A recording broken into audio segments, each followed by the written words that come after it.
Hello again, everybody. This is Joe Larson, and you're watching the 505 on Racing Show live from New York.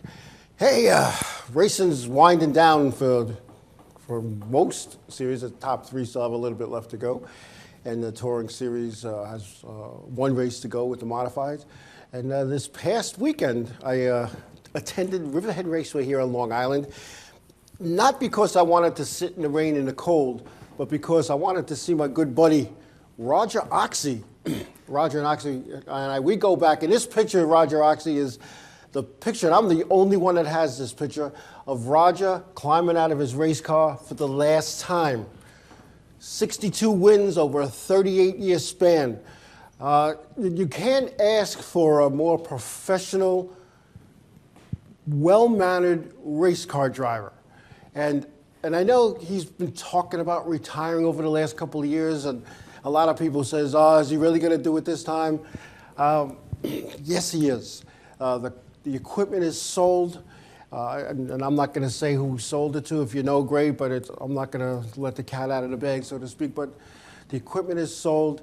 He wants to spend time with his family. He wants to go out in a boat. He wants to take trips. He has property on Long Island. He lives upstate.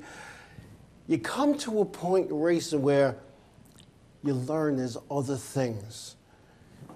As he said, sitting in the car, he was apologizing to people because it wasn't the finish he was looking for. Most people would be happy with a top 10. Roger was a winner. It's been said, and sometimes in a jokingly, but it's been said, second is the first loser. And he goes out every Saturday night to win. And he's done it 64 times. I think I said 62 earlier, but 64 times in a tough, competitive, late model field of race cars, immaculately prepared race car. 2 weeks ago, I was at Riverhead, and that car was all but destroyed going into the turn 3 fence and gate. And I was figuring, it's over. He's not really in the points. I don't expect to see that car back. And next thing I know, it's back together, like brand new. There was a lot of work involved to make that happen. You had a lot of people helping him over the years, and you can't do that. You can't race and be competitive year after year for 38 years without the help of a lot of people. And you know what? There were a lot of people in his racing life. I'm not going to go through the names. I started making a list, and I said, if I forget somebody or somebody gets offended, I don't want to do that. But I want to tell you something, and I consider Roger Oxy a friend, and I don't throw that term around too easily, and those in and around my circle know that. And I always had the ultimate respect for Roger as a competitor. I always wanted to go up and watch the late model race no matter what I was doing. And then I become an official. One of the first competitors to call me when the word was out and it was official that I was the official guy, he was one of those guys that called me on a regular basis, whether it be Monday, Tuesday, whenever it was, Friday, whenever he had the time to. We would talk racing, we would talk rules, we talk about the competition, and we talk about stuff that I wouldn't have those conversations with other race car drivers. And we started to build this little thing. And then unfortunately we had a situation on the racetrack where I had to go by what my people were telling me, and my people told me something, and at that point, I can't go check it. I got features going on, and if I'm not going to go by what my officials tell me, I don't need them. So I got to go by what they say, and he ended up DQ'd. And he was upset about that, but when he came to talk to me about this, and I'll never forget this, he was still a gentleman. He just got DQ'd in a tough points battle over something that years later turned out to be totally bogus. And it bothered me that I had to sit there and back my people when I myself was in doubt. But we talked about it, and he talked about it like a professional. Like I said earlier, he wasn't screaming, he wasn't threatening, he wasn't doing anything that I would sit back and say, this guy's a jerk. He wasn't. He was a consummate professional.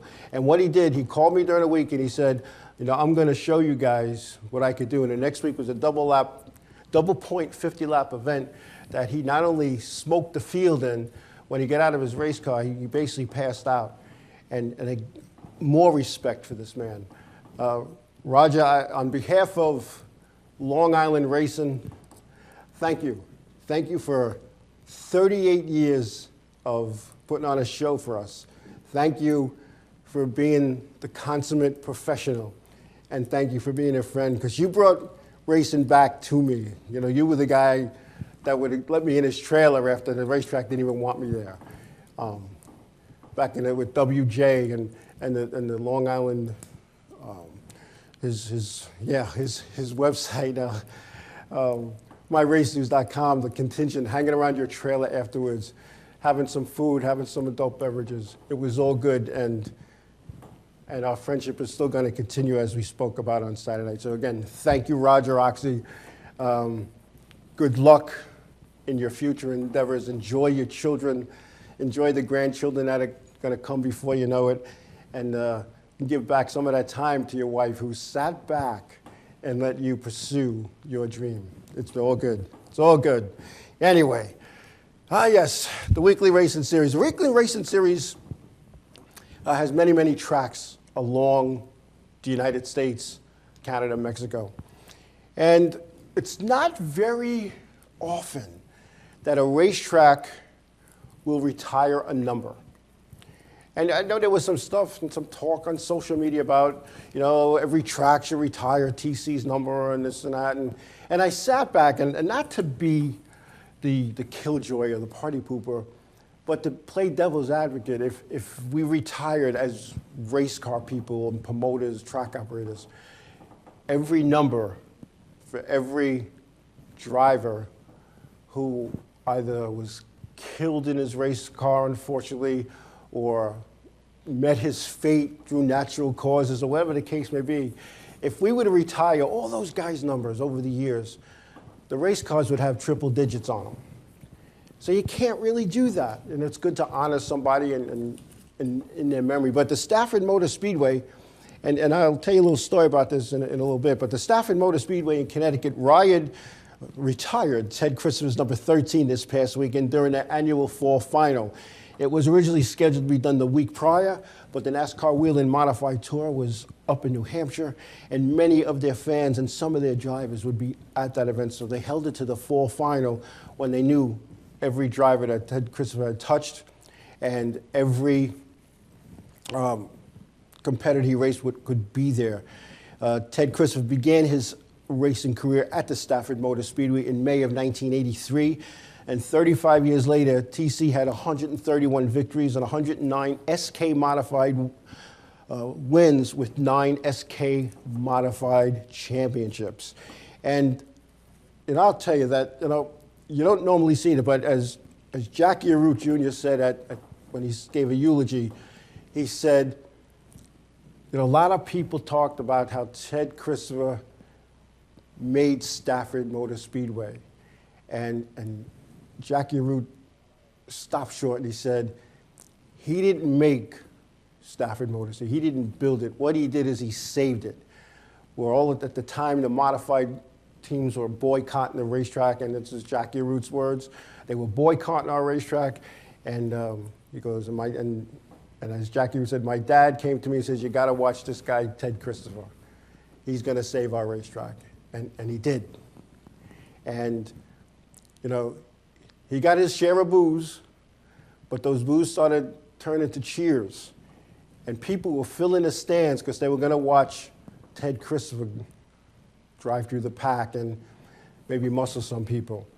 And the announcer at the Thompson and the Stafford Motor Speedway, and please forgive me, I can't remember his name, but we're in the church, and it was his turn to do the eulogy. And now, picture a church, and for those of you who've never been in a church, and I don't mean to say that in a bad way, some people just never been in a church, it's like an auditorium. It's a big auditorium. Well, this announcer, he was sitting almost in the back row, and it was his turn to give a eulogy.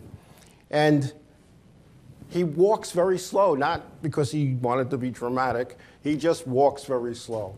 And he walked all the way up, and the church was quiet.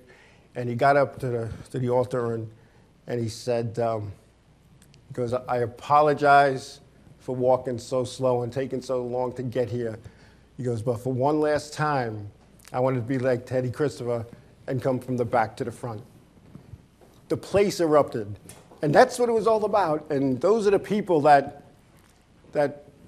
praised Teddy, the people who remember him. And the only thing that was upsetting about this whole weekend with Teddy, other than his passing and staying so long for now, was some idiot took some of the memorabilia from the family.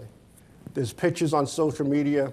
If you go to the Whalen Modified page, you'll see a picture of this individual. If you see that picture and recognize that person, let the proper people know. There's a bunch of people in the Whalen Modified Tour site that will be more than happy to confidentially take that information and go recover the item or items that may have been taken.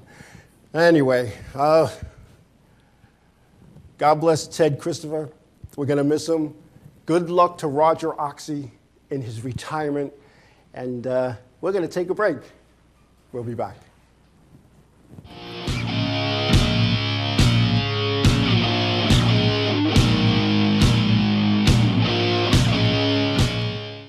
Hey, what's I said was gonna say what's up for some reason. Hey, we're Set It Up, and you're watching the Inravio TV network.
Village Music Shop of Mastic. 1-800-HEY-DUDE, your full-service store with personalized attention, school band instrument rentals and sales, music instruction on all instruments for all styles and age groups, for guitars, drums, amplifiers, PA systems, and accessories. It's Village Music Shop, 1495 Montauk Highway in Mastic. Call 1-800-HEY-DUDE or go to villagemusicshop.com. Hi there, this is Buddy from Less Than Jake, and you are listening to Inravio TV. You're probably watching it too.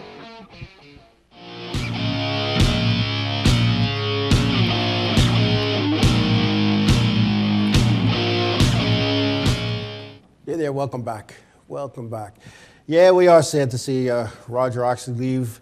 He left us with a lot of good memories in racing, and he went out on his terms, and that's the best way to do it. You go out on your terms. Anyway, let's talk some money.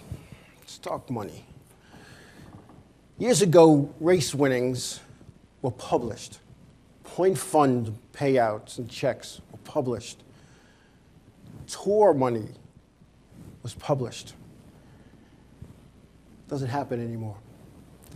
Lenny Salmons, president and publisher of the Area Auto Racing News, stated in his column, Focus on Speed, why wouldn't NASCAR want to publish its purse structure and the point fund payouts?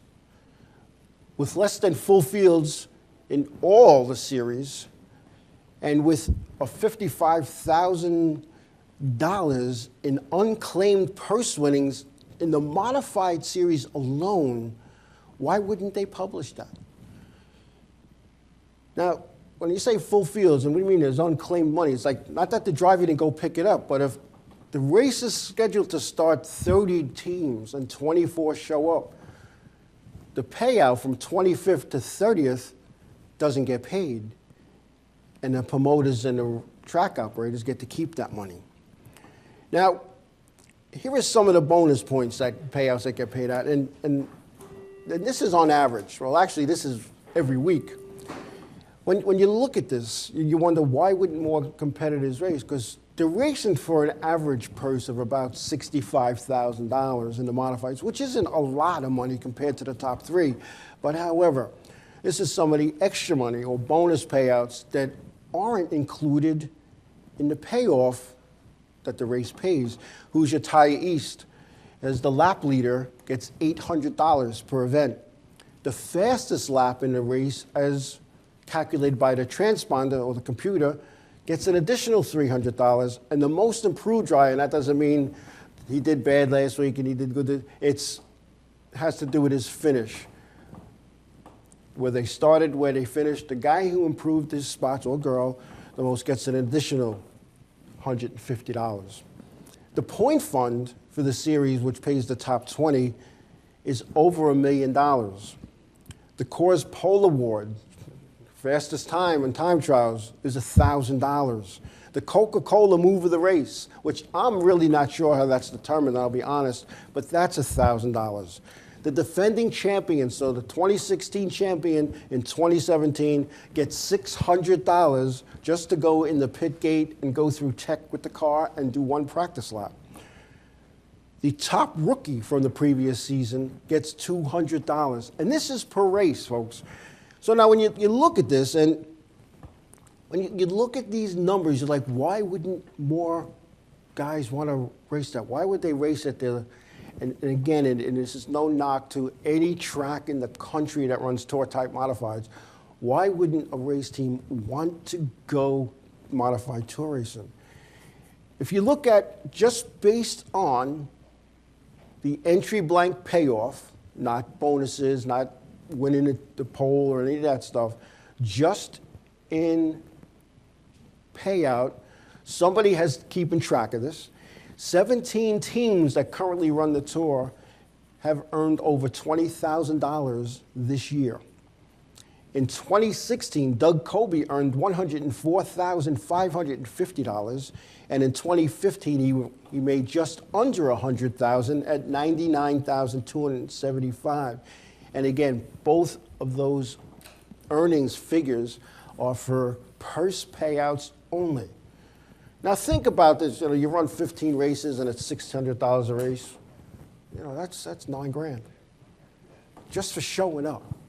Now everybody's going to sit back and say, well, it costs this much and it costs that much and it costs a lot of money. And I agree, and I totally agree with that. I sat down one time with Modified Tour owner Joe Bertuccio, I'm going to say back a good 10, 15 years ago. And I was all set to go late model racing. And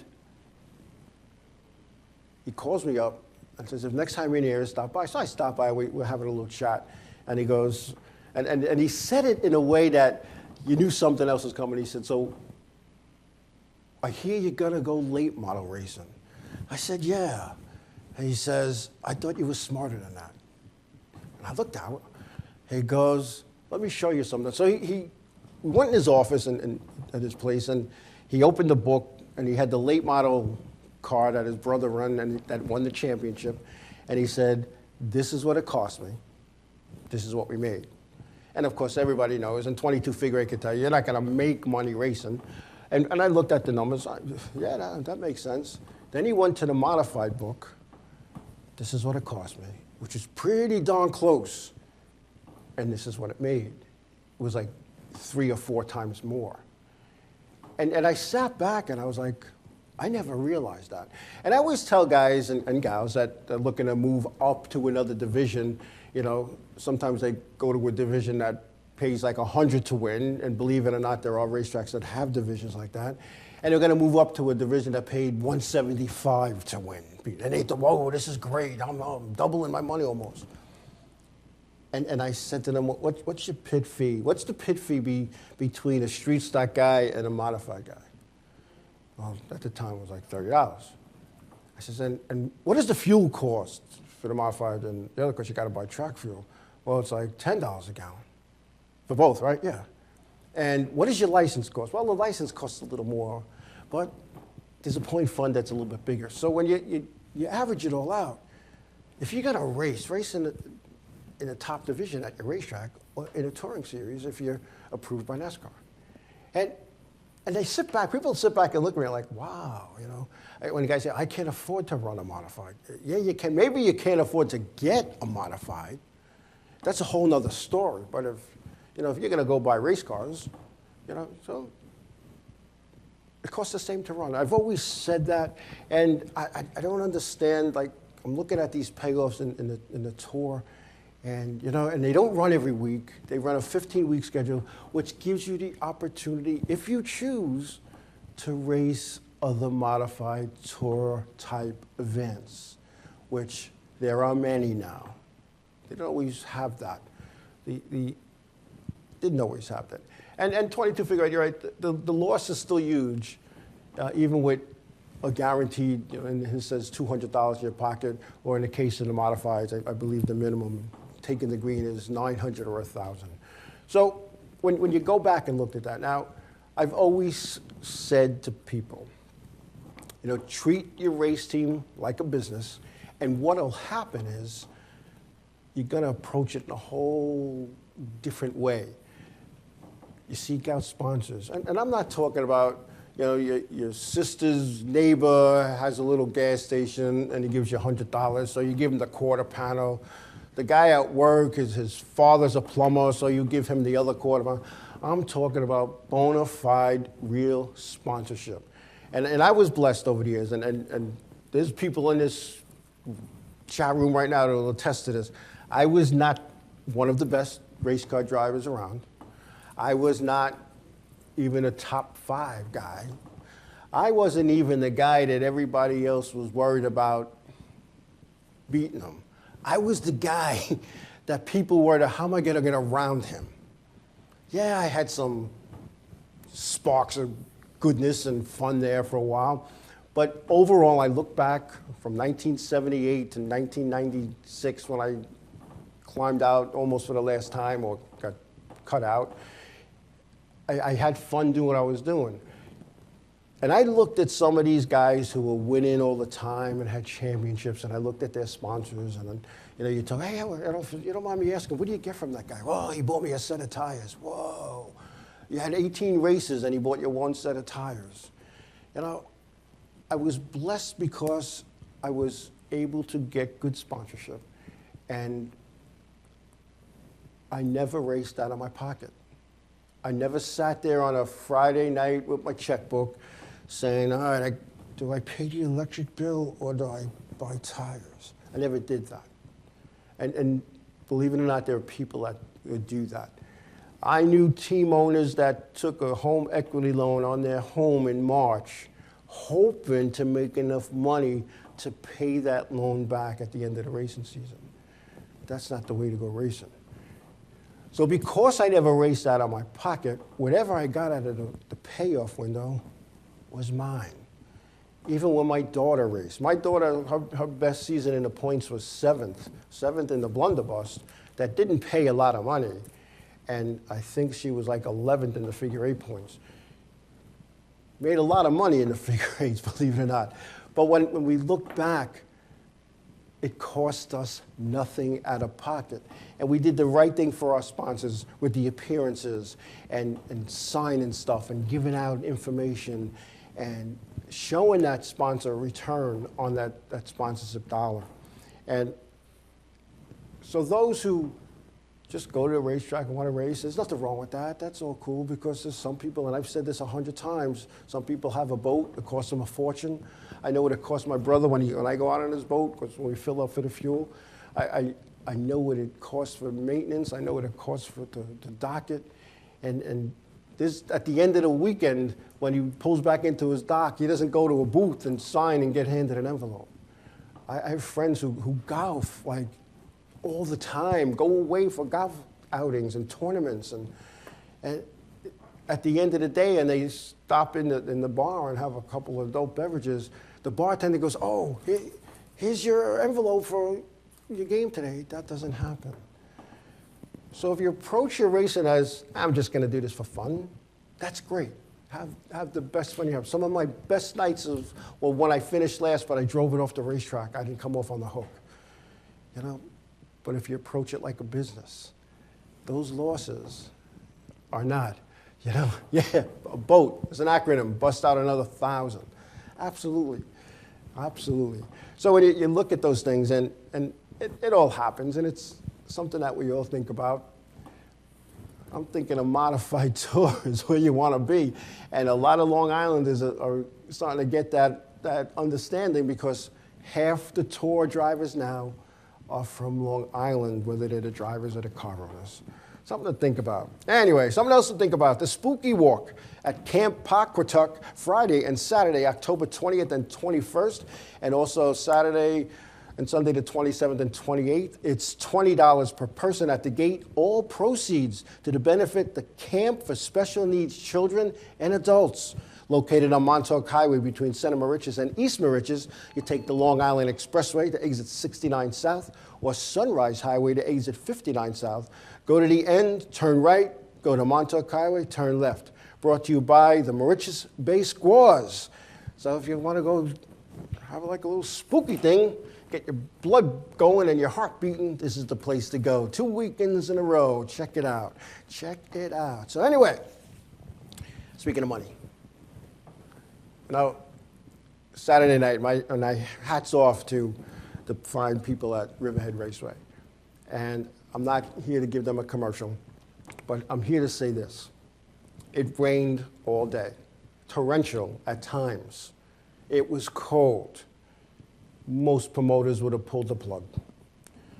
Eddie and Connie Partridge and Tom Gatz, who own and operate this facility, they were staying there all night if they had to. There were point races that were on the line. Nobody in all the divisions had it locked up. Yeah, there was one or two, but you'd rather race for the championship. They canceled qualifying. They had the track dry, and they got the show in. And my hat's off to them. Yeah, it was cold, it was damp, it was miserable. But they made it happen, and there was nobody in the stands. They lost their shirts that day. I don't know what their total payout is. I know what it used to be. There weren't enough people in the stands or the pits to cover that. So my hat's off to the fine people at Riverhead Raceway, and for their hospitality, and for just being race people that understand racing, that love racing, who've gotten their hands dirty on race cars, and care about the racers. And you don't see too many promoters out there that do that. My hat's off to them, and to Bobby Finan for his kind words about Roger Oxy and his last race, so to speak. It was an emotional time for everybody, the crew, the people, the friends, the family, and but it was well worth it to be cold, to be wet, and to be there for my friend Roger. And you know, he had some adult beverage in there that kept us warm. I don't know why they kept it in a jar. I don't know, but it was good stuff. Anyway, we'll be back.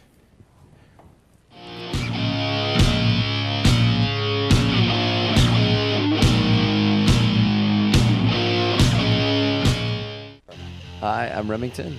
I'm Emerson. And I'm Sebastian. We're Palais Royale, and you're watching Inravio TV. There we go.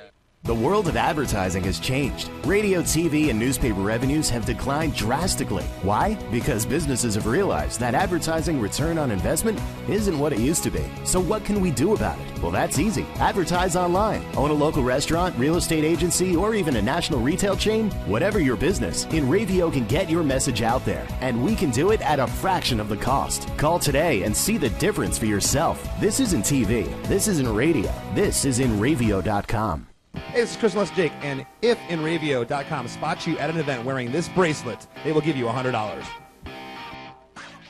Village Music Shop of Master, 1-800-HEY-DUDE, your full-service store with personalized attention, school band instrument rentals and sales, music instruction on all instruments for all styles and age groups, for guitars, drums, amplifiers, PA systems, and accessories. It's Village Music Shop, 1495 Montauk Highway in Mastic. Call 1-800-HEY-DUDE or go to villagemusicshop.com.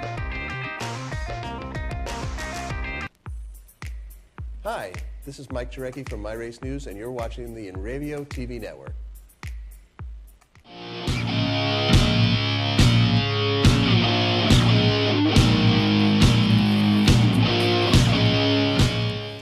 Welcome back. Sometimes I look during break in the chat room and see what people are talking about, and you see some funny things that make you crack up. Anyway, the K&M Pro Series. The K&M Pro Series East was at the Monster Mile in Dover, Delaware. Harrison Burton was the winner there, followed by Eddie McDonald. Tyler Dipple was third. Sheldon Creed was fourth, and Jay Beasley fifth.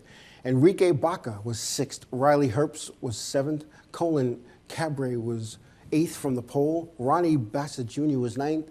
And rounding out the top 10, Ruben Garcia Jr. 15 cars were at that last race, and I'm kind of surprised there. But anyway, it was the last race, and the sort of final points look like this. Harrison Burton is the point champion for the K&N Pro Series East from Dover. Todd Gilliland was second. Ronnie Bassett Jr. third. Chase Purdy was fourth and is unofficially the Rookie of the Year.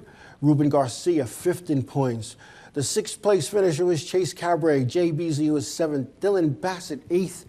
Colin Cabret ninth, and Tyler Dipple rounding out the top 10 in the K&N Pro Series touring races there. So it's good. The modifieds, the NASCAR Whelen modifieds, were at the Stafford Motor Speedway for the fall final, where they, as I announced earlier, retired the number 13 of Ted Christopher. And before we go into the finish there and what's going on there, Phil Kurz, President and CEO of Whelen Engineering, a title sponsor of the Whelen Modified Tour, is one in today for brain surgery. He made it public on Instagram and Facebook. Otherwise, I don't know if I'd be saying this. Phil Kurz has been very instrumental in getting the NASCAR Whelen Modified Tour, some of the purses they get. He's very instrumental in fighting for TV coverage, which shows up on TV, although it's on tape delay, and sometimes at hours that you might not be awake for, but we all have DVRs, or at least most of us. Phil Kurz is a big man in our sport, and I don't say that because he's 6'8". I say that because he walks around and he talks to every team, always has a smile on his face, shakes everybody's hand, and lets people know we're here to go racing. And I can remember one of the first times I saw Phil or met him. I walked into Thompson. I believe it was Thompson or New Hampshire. All the tracks look alike to me after a while. And I knew of him. I went up to him and I introduced myself. And I said, hey, how you doing? He goes, I'm doing great. We have some wheeling weather. And I didn't know what he meant. And then another time I saw him, it was a nice sunny day. Oh, I love wheeling weather. Basically what he was saying is, it's race day. It's nice, and it's a good day for the Whelen engineering people to put on a show with the modifieds. Phil is going to have brain surgery, the brain surgery that affects speech and reasoning. He's hoping and praying that when it's all said and done, it's all good. And I'll tell you what, Phil and I have been talking over, I'm going to say, probably over the last 5 years, and not like every week, every month, just any time we would run into each other. And one of the things he asked me to do, he asked me to write a book about the characters of the NASCAR Whelen Modified Tour. And every time we talked about it, I said, Phil, it's not my style, it's not how I write. I says, I write what comes into my head based on experience I've had in my lifetime. And if I were to write something like that, A, people wouldn't believe I wrote it, and B, it would be very difficult for me to do that because it's not my style. And the last time we talked about it, he says, and this was probably last year, he said, you got to get with these guys. You got to get with Mike Stefanik and Reggie Ruggiero and Ed Flemke Jr., Tony Hirschman, Bob Garbarino. You got to get with these guys. Jamie Tomeno, Ted Christopher, Ed Cox, who was the NASCAR series director for the Modifieds for years, Jerry Cook. All these guys who raced on the Modified Tour from 1985 to now, and the guys who raced when it was just an open series and you raced your Modified and got your Modified national points. And we talked the last time, and he said, Joe, when those men are gone, the stories are gone. The history's gone. And I always, say, I understand that, but Phil, there's other people, there's other writers. There's that guy that writes for the Hartford, newspaper. There's a guy that has that, Race State, Connecticut website. There's this other guy down in Jersey. There's all these other guys. And he said, Joe, you're the guy. Because you were in on some of those stories. And I don't know, Phil, I don't know. Well, in lieu of what went on a couple of weeks ago with my good friend Ted Christopher, I spoke to Phil Kurz last week. And I said, Phil, I'm going to give you that story. And Phil was like, awesome. I said, I don't know how long it's going to take me because this is something that's going to involve work. It's going to involve research. It's going to try to convince guys and gals to tell their story to me. And I'm going to put that thing together. Phil is supposed to put together a little thing in the beginning of the book for it. And I'm just going to try to do it the best I can for Teddy, John Blewett III, Tommy Baldwin, Charlie Zombek, Richie Evans, guys like that who made our sport what it is. If you're into modifieds, you know who those guys are. And it's interesting. Some of the stories, Jamie Tomeno has a whole, he could write a book himself. How he went to a gas station and gassed up and got coffee. And when he came out, he drove away and he gets to the racetrack, his car's not in the trailer, they took it. It's gone. They know they loaded it up, it was gone. Stories like that, stories like that, things of that nature. And Ed Cox, a lot of people don't know Ed Cox, when that movie Days of Thunder came out many years ago, that movie, and it said consultant, it said NASCAR. Ed Cox was the consultant, and he was involved with that movie. And that meeting that the Cole Trickle and the other guy had in the meeting with the NASCAR bosses, that was Dale Earnhardt Sr. and Jeff Bodine. That was true. And Ed was saying some of the things. But anyway, I'm going to give Phil his book. I don't know how it's going to take me a long time, but I'm a retired guy now. I got nothing better to do. So we'll have some fun with it. Anyway, the NASCAR Wheel and Modified Tour was at the Stafford Motor Speedway. And Long Island's Eric Goodell was the winner there, followed by Ryan Preece. Ronnie Silk was third. Chase Dowling was fourth. Timmy Solomino was fifth. Justin Bonsignor sixth. Doug Colby seventh. Bobby Santos eighth. Craig Lutz was ninth. And Kyle Bonsignor rounded out the top 10. One race left there at the Thompson Speedway Motorsports Park. Not this weekend, but the next weekend, which will crown a champion.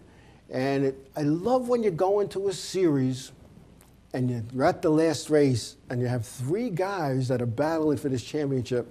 You got Timmy Solomino, Doug Colby, and Ryan Preece battling for this championship there. It should be interesting to see. Looking at the points, did I get that right? Yeah, Timmy Solomino, Justin Bonsignor, I'm sorry, is second in points, and Ryan Preece is fourth. And all have a mathematical chance to make it happen. Eric Goodell would have to win. Doug Colby, Justin Bonsignor, Timmy Solomino, and Ryan Preece, God forbid, would have to have like a lap one incident where they don't come back. But that's where that goes here. And, you know, I'm looking at the points here. 1, 2, 3, 4, 5. There's like not a lot of guys or drivers that raced every event. And when you look at it, you know, the top 1, 2, 3, the top 3 raced every event. Then Ryan Priest missed 2. Then the next 1, 2, 3, 4, 5 have a lot of made every event. And then from like 12th in points down, you're missing a lot of people, other than Calvin Carroll, who's 15 events, who's 13th in points, and Melissa Fifield, who's 15th in points. She's made every race. Everybody else, for the most part, is single digits in that series. So interesting to see how that's going to pan out. I will be in attendance at the Thompson Speedway Motorsports Park for the last and final event. And I also want to say, you know, my hat's off to Kyle Elwood, who hopped into the car that was supposed to be me, in the Wade Cole family racing team, with his top 10 finish at the Riverhead Raceway a couple of weeks ago. And what he did at Stafford, he had a 16th place finish, 2 laps down. Tough place to race if you've never really raced there before, but be interesting to see how that pans out for Kyle. Kyle can make it happen. He can definitely make it happen, and he's a good chauffeur. He's been racing since he's a kid with the go-karts and moving his way up, so interesting to see how that worked out. Some of the other news that's going on in racing is, for those who don't know, Casey Kane will move to the number 95 car owned by the Levine family racing. Michael McDowell is out. And in 2018, Michael McDowell is looking for a ride, as is Danica Patrick, who is out at Stewart-Haas Racing. And by her admission in her social media post, finding a ride will be hard. Finding a ride will be hard. And Danica never met the expectations that were put in front of her. She had, from what I know, good equipment. It's not easy to go from an Indy type car to a stock car. They weigh a little more, and they handle a lot different. So it'll be interesting to see. And you know, part of this, in this business we call racing, has to do totally with sponsorship. Now, money isn't around, readily available like it used to be. And when you look at that, when you look at how much money it costs to run a team on the top level, with the shop, your employees, the equipment, the cars, the motors, the hauler, insurance, you know, it's not easy. Now it has to do with, all right, I'm, you know, Goggles Paisano, and I got this $20 million sponsor. Yep, you're in. Yeah, but you never saw me right out, you're in. And then they'll put that guy or gal in a simulator, J after J after J after J. And I've never been in a race car simulator, but in talking to people who have been, it's like you're there. I've been in a 747 simulator down at the UPS Airport, we'll call it, Air Hub in Louisville, Kentucky. And I can remember when I went into it, you know, because that was part of our, when we were there, they're going to take us in the simulator. And the guy said to me, what airport did you fly in from? I said, Islip. He goes, we don't have Islip, but we have LaGuardia. We have JFK. I said, let's go into LaGuardia. Okay. And they put the screen up, and that's all you see. You know, you're flying, and you're flying. There's the Empire State Building, and back then the World Trade Center. And, you know, then you bank around, and there's Yankee Stadium, and there's LaGuardia. I mean, down to the rust stains on the fence. And that's what a race car simulator is. The rust that's dripping off the fence onto the wall is there. You think you're at that racetrack. And the bumps where the bumps are, and it's amazing. So they put these guys in these simulators, and they give them a crash course, so to speak, on and see what they can do, and they practice. That's what Dale Earnhardt Jr. did after his concussion. He spent day after day in a simulator before he went real track time. So it'll be interesting to see who's going to end up racing in 2018 and who's not. Who's not? Anyway, we're going to take a break, and we come back. We are going to talk about the Xfinity Series, the Camping World Truck Series, and the Cup Series when we come back.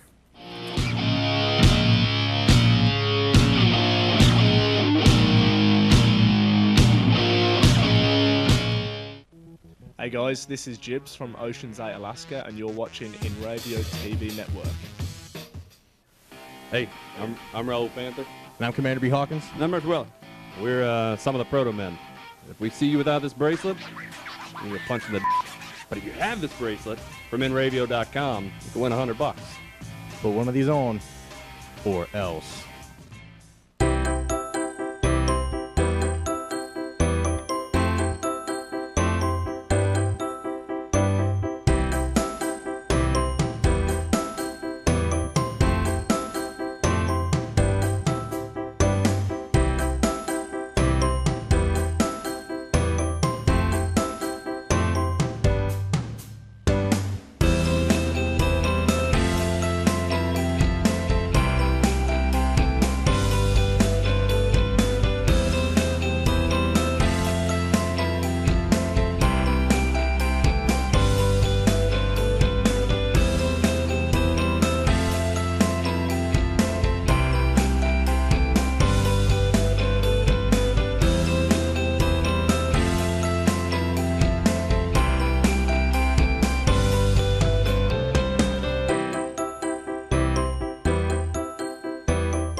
What's up, guys? This is Assuming We Survive, and you're watching Inravio TV Network.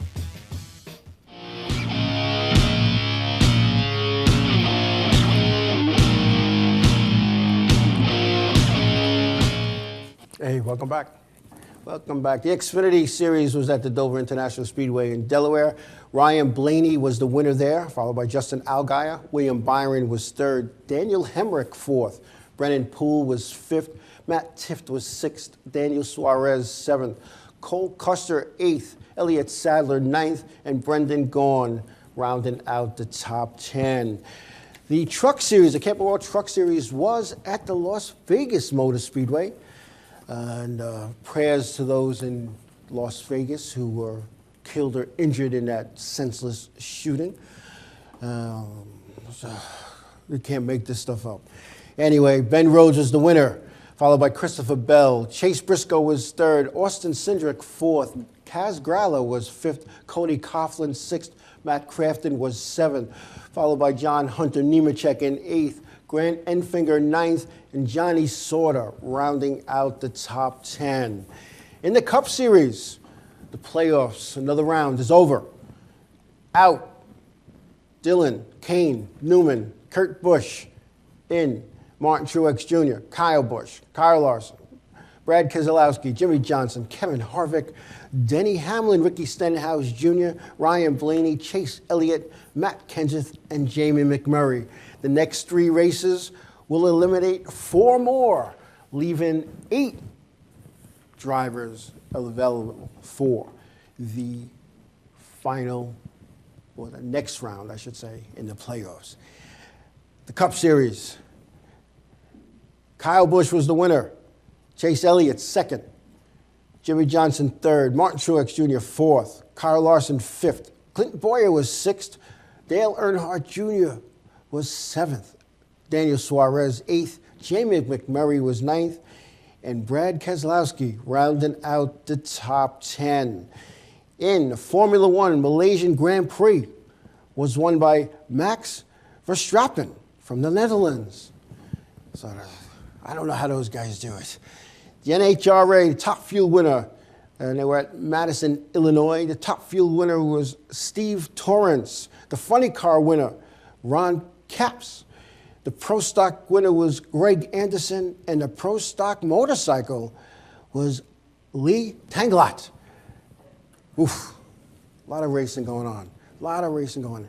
You know, and as we're coming to the off season, even though the weekly series is pretty much done most places because the points end at a certain time in September, depending on who you ask when it ends. I believe it's actually the second or third week in September, and anything beyond that, you just have to submit to NASCAR, but it's part of when you submit your schedule. So when you look at that, what are we going to do? So this is what we're going to do. We're going to go to the Spooky Walk at Camp Aqueduct Friday and Saturday, October 20th and 21st, and Friday and Saturday, October 27th and 28th. Again, $20 per person at the gate. All proceeds will go to benefit the camp for special needs children and adults. It's located on Montauk Highway between Center Moriches and East Moriches. You would take the Long Island Expressway to exit 69 South or the Sunrise Highway to exit 59 South. Go to the end, turn right, go to Montauk Highway, turn left, and this is brought to you by the Moriches Bay Squaws. Be a fun time to get scared. And if you don't have anything to do and you're used to going to your local track here on Long Island, go there. Take the kids, take the grandkids. Go by yourself. You had the scared out of you. But anyway, it's funny how the racing season comes upon us after a cold off season. And then before you know it, it's over. And you're like, what do we do? Well, some people, then they take that opportunity to go away. Some people go follow the top series or go to the last one or two tour races somewhere. Some people don't do anything. They just start getting their cars ready for next year. Or as one longtime race car driver said to me, he goes, I don't start working on my car until after the Daytona 500, because he goes, I watch that race and I get all pumped up to start working on my car. And I'll tell you what, winters are brutal in the Northeast and summers are brutal in the Southeast, but no matter what series you're racing in, it's a labor of love. Nobody gets paid to do this. I know with my crews, they weren't paid. I mean, their licenses were paid and their pit fees were paid, but on Saturday morning, I did say, here's your paycheck for working on the car or putting up with my nonsense. And when you look at this racing, this business we call racing, I was talking to somebody, Greg Shivers, former modified tour champion, not champion, a driver, but a late model champion here on Long Island. I was talking to him the other day, and I said, where's your modified? He goes, it's in the garage. I says, really? He goes, yeah, he got married, had kids, and I met his beautiful family, and we talked about that. I says, why wouldn't you sell it? You know you're done. He goes, no, I don't. I looked down, I says, really? He goes, listen, I don't know if I'd even fit in it. But he goes, it's in the garage, it's sitting pretty, I didn't pile stuff all on top of it. And my kids open the garage to get their quads or their bikes or whatever, and they say, there's my dad's race car. And he goes, and when my kids say that, it makes me feel good. So I'm not giving it up. I'm not gonna sell it, not for $1, not for $1 million. And I talk to other guys, and they're done racing, and they roll their race car into the backyard, and they cover it up with a tarp, and 20 years from now, there's a tree growing through the middle of it, If that's what they want to do, so be it. You don't want to give that car away. And I used to have every door from every race car I owned, whether I drove it or I owned it. And I was in a shop, renting a shop to keep my stuff and work on my car, and I had all the doors lined up on the wall, like they call them walls, on the wall, and it had like a 12-foot ceiling, so they were up there out of the way.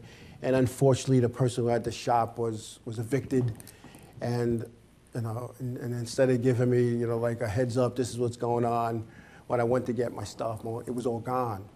Not my car, but my stuff. And it happens. It's water under a bridge, but those doors meant a lot to me. And on the reverse, on the inner panel of the door, I wrote on it, the years I raced that car number, the tracks I raced it at, who drove it when had people driving me. And I had people, not a long list of drivers, not a long list of guys who won championships, but some of the people, other than my daughter, who drove, my daughter Jessica. But Brian Cicella drove me. We had a lot of fun. Randy Johnson drove me. He was a rookie. He never tore it up, but he never passed the car either. But him and his dad, and I know his dad and him didn't have a father-son relationship like you see with some fathers and sons of racing, but it grew. there's a couple of guys who drove my. Tommy Rogers drove my car once. Terry Styles, I got him out of Enduros and into not only the blunderbuss car but into a figure eight car as well, and I had a lot of fun with those guys. I some friendships made, and like 22 figure eight cars. He said, you know, his car sat in the driveway, just collecting rust, and that kind of helps you sell it. And when I sold my last race car and it went into the trailer, some guy from New Jersey bought it because he's restoring race cars and he has a couple old figure eight cars. He has the 82 of the late Ernie Maynor, and he has the 49 figure eight car of the late Chris Young. And I don't know what he's going to do with my car, but it was an old Riverhead car from the 80s. And when I watched it go in the trailer, I was like, I'm done. You know, I'm not going to own another race car. You know, my equipment I sold, I got rid of, took it to the flea market. And you know, every once in a while I'll sit back in my recliner and I'll flip in channels and I'll see an old race and I'll say, you know what, let me start calling people. I'll start calling people, what do you have? What do you have? You got any stuff? You got any stuff? You know, I want to go back racing. And I was talking to somebody a couple of weeks back, Neil Fiola Sr., and he goes, somebody told me you're going to buy this car. He says, don't buy it, it's junk. I said, nah, I wouldn't buy that car. Been down that road with that guy already, but I'm looking for something. And he said, for you to drive? I said, no. I go out warm-ups, play with it every once in a while. If my driver can't make it, maybe I'll fill in. But to be in that and get that fraternity, and if you've never been part of it, and somebody in the chat was like, the people that love racing never lose that feeling, and we don't. We don't. And I can remember my driver, Brian Cicella, was battling for Rookie of the Year. And with one race to go, the second to last race, he put it in the wall. That car was headed to the junkyard. Not only did the guy he was competing for Rookie of the Year, just about every other driver offered to help put it back together. One guy offered his shop. Another guy offered his backup car, because the Rookie of the Year battle, as the guy who we were battling with said, I don't want to win this by default. I want to beat you or you beat me for it. That's what racing people are all about. And if you've never understood that feeling, if you've never had that passion for something, you don't understand what I'm saying. But I'm thinking that the people that are in the chat room tonight, and a good majority of the people, you know, watching and listening at home, and of those who are going to catch it on demand during the week, I think those people understand that it's a passion. It's something that you do. You know, it's like, you know, my mom, her passion was Thanksgiving dinner. Man, she cooked for weeks for that. That was her passion. Take that away from her, she was lost. You know, so that's what we do as race people. You know, I have a lot of pictures, I have a lot of video, and I have a lot of good memories, and I have a good solid core handful of good friends that were racing people, and I knew if I was ever jammed up for any reason, I could call them up right now, and they would be there.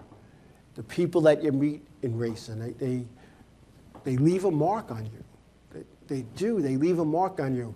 And I can remember my old friend, the late WJ, when I was no longer an official and I was no longer a driver or an owner, convincing me to go to some track in some boat on town in Pennsylvania, and I wasn't going. And he said, Joe, listen, you're not an official no more, there's no stress. You're not a driver, you don't have to worry about getting ready.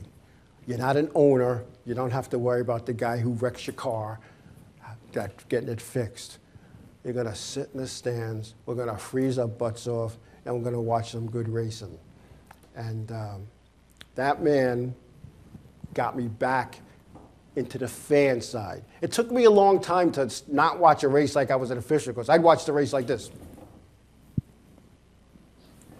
And I'd get the elbow from saying, stop trying to be an official. And you know, I could finally watch the races and enjoy them again. So I'm enjoying it.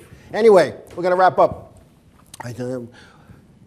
Thanks everybody for taking the time out of your busy schedule to be a part of my show tonight. I appreciate it. I also appreciate all the calls, thoughts, and texts and messages, making sure I was okay, checking up on me with my foot. I got 7 more weeks in this non-weight bearing thing, but I thank those people as well. And I thank you. This past week was the most likes that hit our show in a long time. So with that, whatever your endeavors, wherever they bring you this weekend, please be safe, please be careful. Give somebody a hug. Tell them you love them. God bless you all, and I will see you all next week. Thank you.